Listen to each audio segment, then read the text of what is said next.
আসসালামু আলাইকুম ওরহমতুল্লাহি ওবারাকাতুহ। তুমি কি জানো, কষ্ট সবসময় শাস্তি নয়। অনেক কষ্ট আল্লাহ পাকের ভালোবাসার সবচেয়ে বড় প্রমাণ। তুমি হয়তো ভাবছো, আল্লাহ যদি তোমাকে ভালোবাসতেন তাহলে এত কষ্ট দিতেন না। সূরা বাকারার 153 নম্বর আয়াতে বলা হয়েছে, কষ্টকে তোমরা ধৈর্যের সাথে মোকাবেলা করো, আল্লাহ ধৈর্যশীলদের সাথেই আছেন। আল্লাহ পাক আরও বলেছেন, যে ব্যক্তি আল্লাহর উপর ভরসা করে মহান আল্লাহই তার জন্য যথেষ্ট।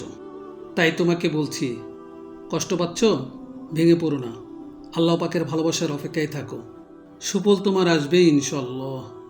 আজ আমরা জানব সেই 4টি কষ্ট নিয়ে, যা কেবল মহান আল্লাহ তার প্রিয় বান্দাদেরই দিয়ে থাকেন। প্রথম কষ্ট, দোয়া কবুল হতে দেরি হওয়া। তুমি হয়তো অনেক দিন ধরে দোয়া করছো, কিন্তু এখনও কবুল হচ্ছে না। তুমি হয়তো ভাবছো, আল্লাহ কি তাহলে আমার দোয়া শুনছেন না? কিন্তু তিনি সবই শুনছেন, শুধু তোমার জন্য উপযুক্ত সময়ের অপেক্ষায় আছেন। আল্লাহ চান শুধু তোমার ধৈর্য। মনে রেখো, কোনো কষ্টই আল্লাহর ইচ্ছা ছাড়া আসে না। এ সময় তুমি তাকে আরও বেশি বেশি করে ডাকতে থাকো, তাকে বেশি বেশি স্মরণ করো, তোমার হৃদয় তার কাছেই সঁপে দাও।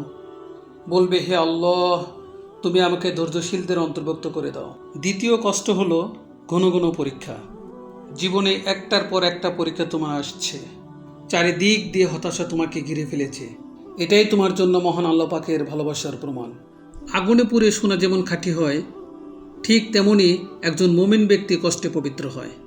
আল্লাহ যাকে ভালোবাসেন তিনি তাকে বারবার পরীক্ষা করেন, যাতে সে আরও পরিশুদ্ধ হয়। আল্লাহ কোনো বান্দাকে তখনই কষ্ট দেন যখন তিনি তাকে উত্তম পুরস্কার দিতে চান। তৃতীয় কষ্ট, প্রিয় জিনিস কেড়ে নেওয়া। তুমি হারিয়েছ তোমার ভালোবাসা, তোমার কাজ, তোমার অর্থ, কিংবা তোমার কোনো প্রিয় মানুষকে। কষ্ট নিয়ে ভাবছ, কেন আমার জীবনেই এমনটি ঘটছে? আল্লাহই ভালো জানেন, হয়তো সেই জিনিসটা তোমার জন্য ক্ষতিকর হতে যাচ্ছিল। তাই তিনি তোমার পথ পরিষ্কার করেছেন, যাতে তুমি আরও ভালো কিছু পেতে পারো। তিনি যা তোমার কাছ থেকে কেড়ে নিয়েছেন তার চেয়ে উত্তম জিনিস তোমাকে দিতে চান। চতুর্থ কষ্ট, তোমার চারপাশে অনেক মানুষ থাকা সত্ত্বেও নিজেকে একা মনে করছো। এই একাকিত্ব তোমাকে বোঝানোর জন্য যে তুমি সবার কাছে ছিলে, কিন্তু আমার কাছে আসোনি। অনেক সময় মহান আল্লাহ আমাদের সব সম্পর্ক ভেঙে দেন, সব দরজা বন্ধ করে দেন। উদ্দেশ্য হলো একটাই, আমাদের সকল চাওয়া পাওয়া এক আল্লাহর নিকট পেশ করব।